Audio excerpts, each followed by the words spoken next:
സംസ്ഥാനത്ത് തേങ്ങയ്ക്ക് വില കുതിച്ചുയരുന്നതിന് പിന്നാലെ വെളിച്ചെണ്ണ വിലയിലും വർധനവ്. വെളിച്ചെണ്ണ ലിറ്ററിന് 300 രൂപ വരെയാണ് കൂടിയത്.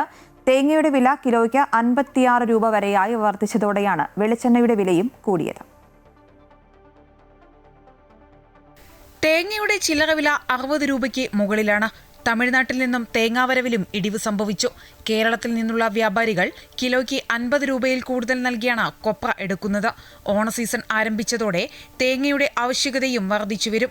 കർക്കിടകം മുതൽ ധനുമാസം വരെ തേങ്ങയുടെ ഉൽപാദനവും കുറവാണ്. ഈ സാഹചര്യത്തിലാണ് വെളിച്ചെണ്ണയുടെ വില വർദ്ധിച്ചത്. വെളിച്ചെണ്ണ ഇപ്പോൾ നമ്മളിവിടെ ഇപ്പോൾ ചില്ലറ വിൽപ്പന 300 ഒരു കിലോന് വരുന്നത്.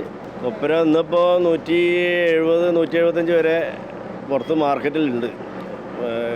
ദിവസം 500-600 വെച്ച് കൂടുക. വെളിച്ചെണ്ണയ്ക്കും അതേമാതിരി ഡെയിലി ജമ്പിങ്ങാണ്. തേങ്ങൻ്റെ സ്റ്റോക്ക് കുറവുണ്ട്. കൊപ്രയൊക്കെ ടൈറ്റ് തന്നെയാണ്. ഇപ്പോൾ മൊത്തത്തിൽ തേങ്ങ അതുകൊണ്ടാണ് തേങ്ങയ്ക്ക് വില കൂടുന്നത്. ഓണം എത്തുന്നതോടെ വെളിച്ചെണ്ണയുടെ വില 400-ലെത്തുമെന്നാണ് വ്യാപാരികൾ പറയുന്നത്.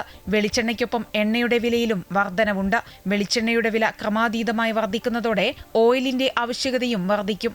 അമൃത ന്യൂസ്, കോഴിക്കോട്.